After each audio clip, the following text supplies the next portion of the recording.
we have Felix Nordenacker here, and he is the project lead on Hektor. We have Dennis Hansen, who's an artist on Hektor. Johan Henriksen is a programmer. Michael Nortanicola is another programmer. And finally, Sean Chasen, who's responsible for the music and sound effects in the game.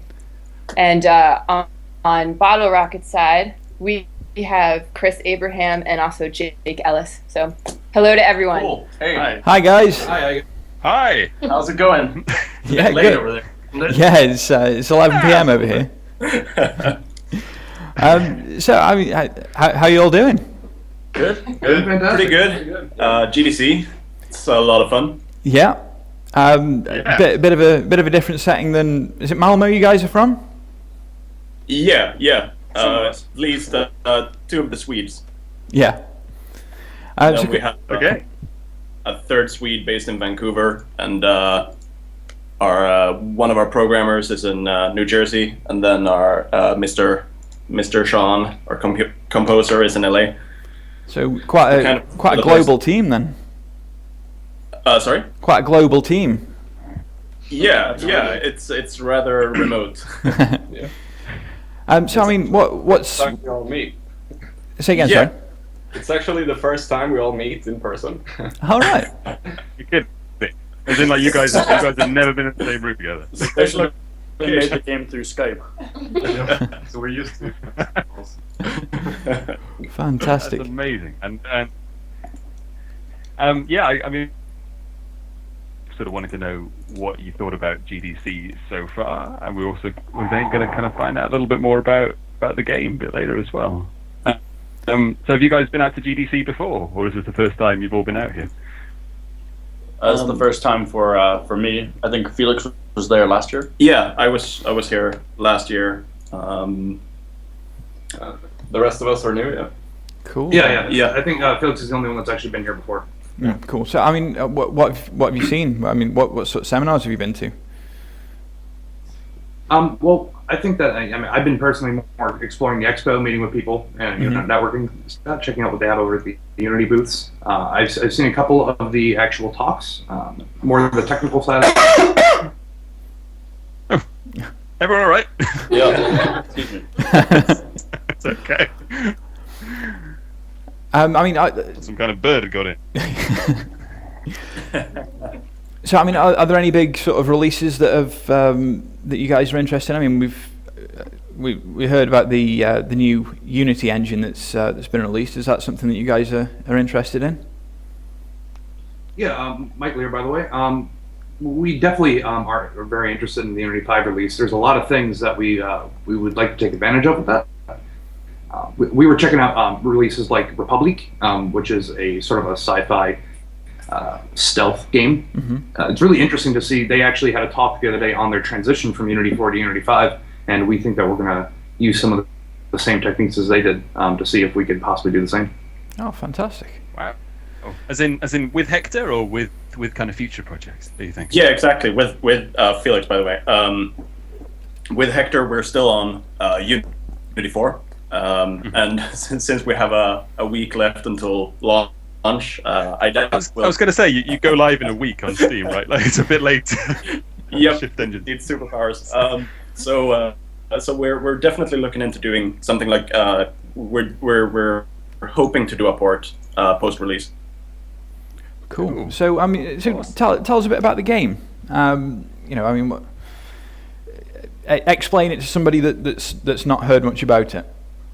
Right. Okay. So Hektor is a psychological horror game. So less focus on the survival aspects and more focus on you as a player.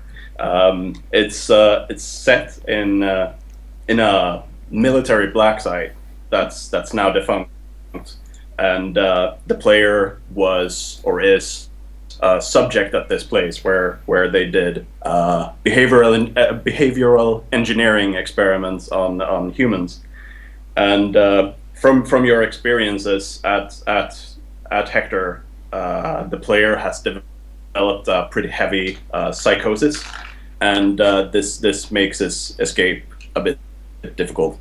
And the way we want to sort of convey the psychosis, we have been working very hard on making a lot of very sort of dynamic systems that that you could almost say that the game is sort of like a simulation. It's a lot of different very dynamic, cool things going on with sound, and you know, the levels change. I'm not sure how much you've read about that. We actually You've got a procedural system, right? So it generates levels around you. Yeah.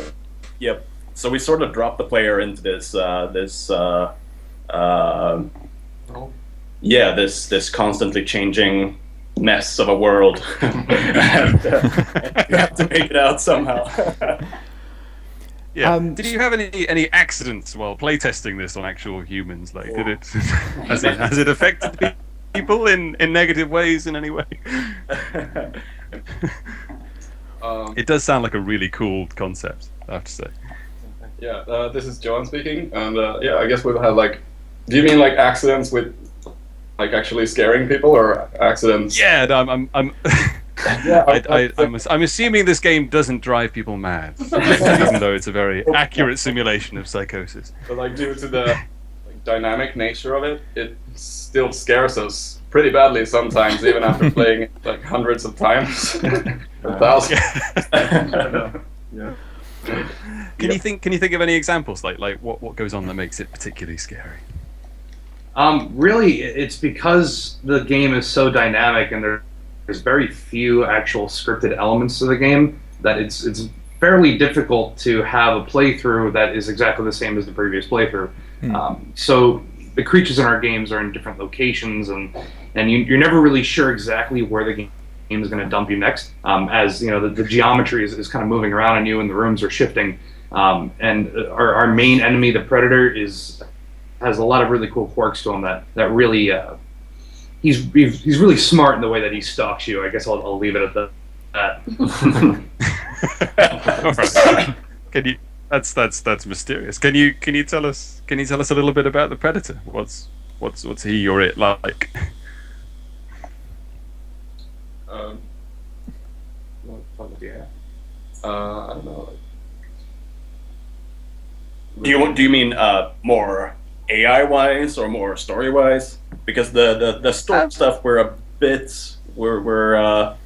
We don't want to give anything away. Yeah, exactly. We're keeping that for us. Oh, okay. Right, yeah. Okay. So the story side keeping under wraps. Yeah, a little bit, please. Okay. No spoilers. So just AI quirks. Yeah, we don't want to spoil anyone's experience. So I guess I wanted to ask Dennis, how does an artist approach a sort of procedurally generated world? I mean, what do you do in terms of like level design there and getting the look right? Well, it's been pretty much like any other game, because we had to make every room pretty unique, so you don't get lost. Like every chunk in the game has to be recognizable for the player, so it doesn't get boring. And actually, me and Felix has been working together a lot with making this work right. He's been doing much of the level designing, and I've been doing props and details. But I think the main thing is that we had to think a lot on making every chunk unique. Yeah, and so just to clarify, a chunk, the way we sort of work in the so one of our biggest dynamic systems we call Jigsaw, and actually I would like one of my programmers to explain more about this. But just some terminology. The game world is built up by chunks, and these chunks are sort of independent pieces of geometry that we can then move around and reposition around the player. Yeah, it's kind of like one of those old school dungeon games where they have like the kind of choose your own adventure sort of things. Like I don't know about that, but like even games like Diablo 2, they had like levels computed out of like smaller pieces. Mm-hmm. But the thing is that they pre-computed the level before starting the game, and instead of doing that, we sort of clear it around the player and like generate new corridors as you move around. Right, that's So it's kind of like if you're on like the first floor of your house and you have like a kitchen and the living room, and let's say you walk out of your bedroom and then suddenly the kitchen is right where the living room would be, or then you turn around the bedroom's gone and that's where the kitchen is. It's kind of like that. We have these really identifiable landmarks of sorts. Like you'll go through the game and you'll see areas that you recognize, but they're never in the same place that you remember them to be. Yeah, I can imagine that's very sort of disorientating and sort of helps towards the sort of psychosis goal. Yeah. And that's why we had to make them so distinct. Like every area has to be really distinct and unique, so it doesn't get too confusing. It's much balancing with making it not to be too confusing, because then it just gets boring.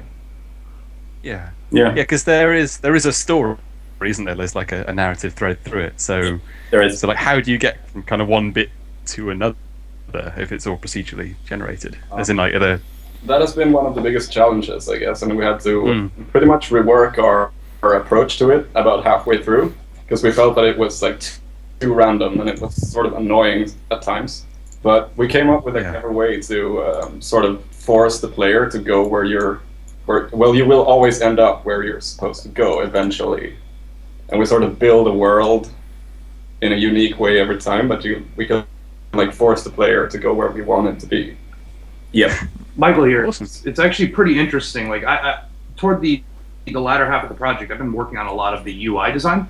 So in terms of like the levels and the story, like I didn't really have too much to do with that toward the end. But it's very interesting to see like when I'm playtesting myself and I see a new puzzle in there, and at first I'm a little confused, but then I see the jigsaw system actually somewhat guiding me in a very subtle way to the solution, in a way that doesn't feel obvious or forced and making the player feel dumb, but at the same time it's kind of like it helps alleviate the frustration.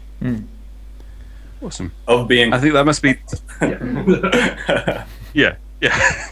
that must be such a hard balance to get right. I mean, I guess, like you say, you don't want the player to get completely lost in this world, but you also don't want like a big gigantic arrow or something telling you which way It's to a go. very iterative process to get that correct. Yeah, indeed. Yeah, Playtesting. awesome. So, so Sean, how important is the soundscape in creating the atmosphere for this particular style of game? Right, so the music and sound, we knew early on, because of the generative nature of the game, that we needed music to sort of fit this kind of style. And so the music, we recorded actually a 40-piece string orchestra for it, which was a ton of fun to do. They sounded, all amazing players.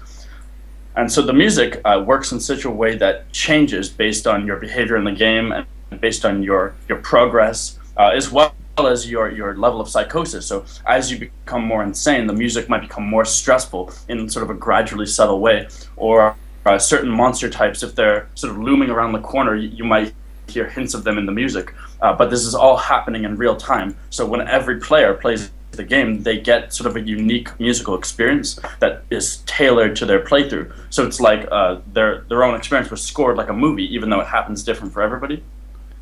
That sounds really that's interesting. amazing. And Yeah. how long did that take to get right? I mean, so Again, this is a very I guess iterative process, as Mike says. It was a lot of fun.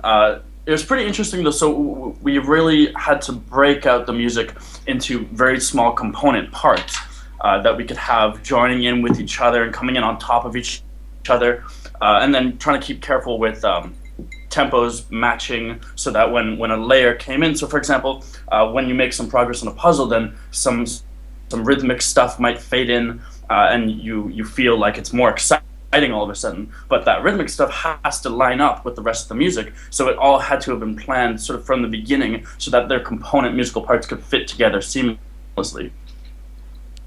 awesome. That sounds really clever. Yeah, I mean, is there any sort of kind of inspiration to the sound itself, like any sort of particular kind of horror films, or is it all something kind of random? One of my favorite scores is the movie Splice.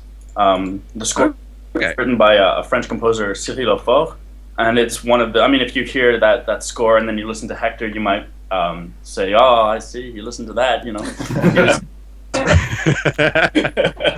As well, also, of course, Gary Scheinman, who I'm a big fan of. He did the music for the BioShock franchise. I actually had the pleasure of studying with him for a year last year. So it's a combination of myself liking the BioShock score and then spending a year in a classroom with Gary Scheinman sort of really helped to maybe shape the Hektor score. Yeah, because I think the BioShock score is pretty heavy on the strings as well, isn't it? It's got a lot of kind of warped great score. String sounds and things. Yep. Yeah. Awesome. I was actually kind of wondering, like, what people's in the team's inspiration behind the game was as a whole as well. Like, what sort of horror games and things have you guys played that inspired you for this one? Michael here. So, it's really interesting because the team is so universal in a way. We're all from different places and we have different backgrounds and what we play and the movies that we like and stuff like that. So it's really kind of like a crock pot of different inspirations coming together. And so, for example, like I always really like the Amnesia series is fantastic, as well as the predecessor, the Penumbra. But even like games like Doom, where you have these big, huge monsters chasing after you. It's like these little pieces of inspiration that you wouldn't necessarily connect. They all have to do with what the final product of Hektor is. And I feel like that each of us in Rubycone kind of has our own inspirations and things that we brought into the project. Yeah, Definitely. Yes, I mean, in terms of platform, obviously it's coming out on Steam in a few days' time. Is there any plans to go onto more platforms? Yeah, we are interested in porting it to consoles. Mm-hmm.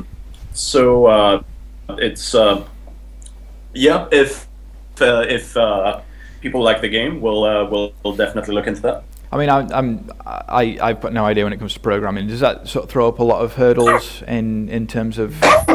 Actually, that's one of my favorite features with Unity is that it is very, very easy to cross-platform. There are some small changes that would have to be made.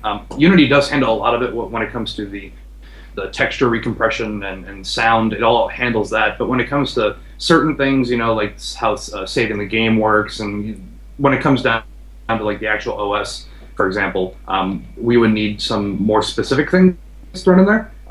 But Unity does handle a lot of the brunt work that we would otherwise have to do ourselves. Yep. Cool.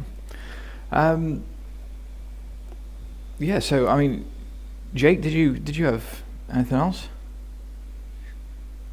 Yeah. I was also kind of wondering, like, what made you guys go with the first person perspective, particularly? I guess when kind of creating this sort of a horror game. Okay, so Felix, by the way, so we were actually discussing that very early in the project, and we all sort of agreed that a third-person camera actually ruins quite a bit of the immersion. We want the player to really get inside this character's head, and what's a better way than literally putting the camera in the player's head? It also comes down to Michael here, by the way. We, as well as moving on to other platforms, we're certainly interested on taking advantage of it as much as we possibly can. And we are potentially looking at possibly doing VR after launch. Of course, even though we have seen some other projects like I forget the studio that's working on, I think it's Lucky's Tale. They are experimenting with VR in a third-person perspective. We feel that the first-person horror experience is definitely the way to go, especially with VR. Yeah, I mean, have you seen a lot of VR tools on display at GDC?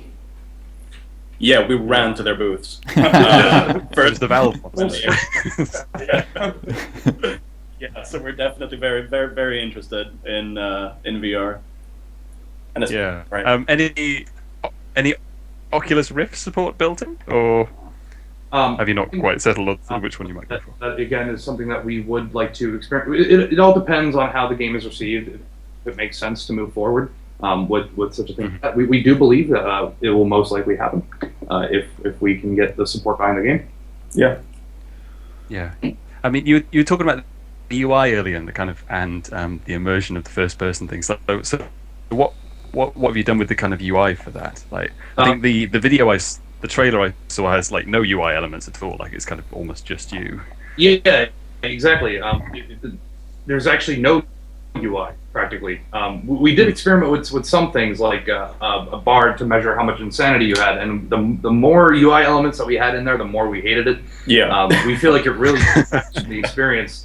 So what we tried to do is have more immersive, non-UI elements that help indicate exactly what your status is in the game. For example, we use a lot of visual effects that Johan set up brilliantly. The game looks phenomenal with those. For example, we have a twisting effect that happens and makes geometry look like it's actually bending and twirling.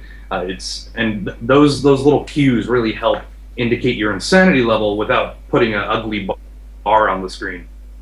Yeah, that sounds awesome, and it also sounds terrifying to experience in a virtual reality headset as well. And I'm guessing, yeah, and we talked as well. Like the Sean's score, I'm sure, really kind of adds to that as well. So you've got, it does sound like it feels like you're right inside somebody's head going through this terrible experience. Yeah, absolutely. The other thing that we got a chance to do, Sean here by the way, is we got to record voiceover with a few really, really talented actors. We managed to get lucky enough to get Alan Sherman as one of our lead actors. He did a lot of the voices in World of Warcraft, and he was in Happy Feet. So just a tremendously talented guy. And we have a mechanic in the game where as you're going insane, often you will actually hear voices in your head. So we have sort of a slew, as well as the VO, the story voiceover. We have separate things that are, you're not sure where they're coming from. If it's coming from a source. Are you hearing somebody crying from through the door, or are you imagining the crying altogether? Is it in your head? And that helps it a lot as well, to sort of create that realistic feeling like you actually have some kind of psychosis. Wow. Heavy. It does sound really heavy. But I guess that's kind of what you go in for, really. Yep. Psychological horror game. So you said that you described it as psychological horror rather than survival horror. So what are the kind of differences between the two, would you say?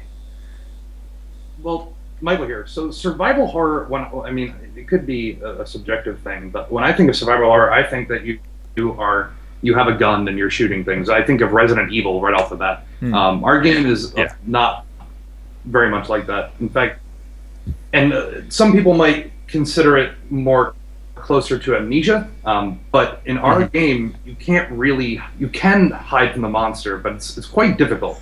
In fact, most of the game is avoiding him, and if you are caught, it's more likely than not that you're going to get caught. But the idea is basically avoidance, and that's how we distinguish between survival horror and kind of the horror experience that we're going for. I suppose that really mainly has. I'm sorry. And I suppose that really adds to the sort of horror sort of side of it. If you've got a gun, that takes a lot of the fear away from it, doesn't it? Right. Yeah, absolutely. Yeah. That was our core belief. I think what we actually did have one weapon planned very early on, and we quite quickly removed it. Yeah. It's. I think before even implementation began, we got rid of it. Yeah, definitely makes sense. Am I right in thinking from the trailer you've got like a lighter, and that's about it? Yep. You have a lighter in the game, and you also have a flashlight, and they are they definitely have their own strengths and weaknesses. So, for example, one thing that I don't personally like about some horror games where you only have a flashlight is that it's only useful in long hallways and big areas, and then as soon as you're in a small area, the flashlight kind of hits the wall real quick, and there's no scattering, so it's really hard to tell where you are in the environment. Where when you have the lighter, you have this point light that is putting out light all around you in kind of a sphere shape, and you can see the wall even if you're right next to it, which you have problems with in other games. I think Amnesia didn't have that problem because they had similar light with the Lantern. The lantern, yeah. But one of our enemies, the ghast, actually responds to the two different light sources differently. So you have to kind of balance between the two and decide what is going to help you get through a certain scenario easier. So it's a lot of like thinking on your feet, which we think adds to the horror, really, tense environments. Chris and Jake, this is Emmy. Unfortunately, we're coming up against 3:30 and we have a hard stop. The guys have another interview. And I hate to stop it because I think this conversation is just so interesting and we're asking a lot of really interesting questions. But I do have to stop it, unfortunately. If you do have any other questions, I could certainly, if you wanted to email them to me, I could certainly pass them along to the team and we could get you some more answers as a follow-up, or if you want to, I mean, definitely. Definitely. I mean, I'll get in touch with you via email, I mean, and then we'll sort something out. But yeah, I mean, thanks so much for all your guys. time. Thank you guys. Yeah, thank you very much. Enjoy the rest of GDC. Yeah, we will. Thank you. Thank you. Have a good night. Thanks. Bye, guys. Okay, bye guys. Bye. Bye.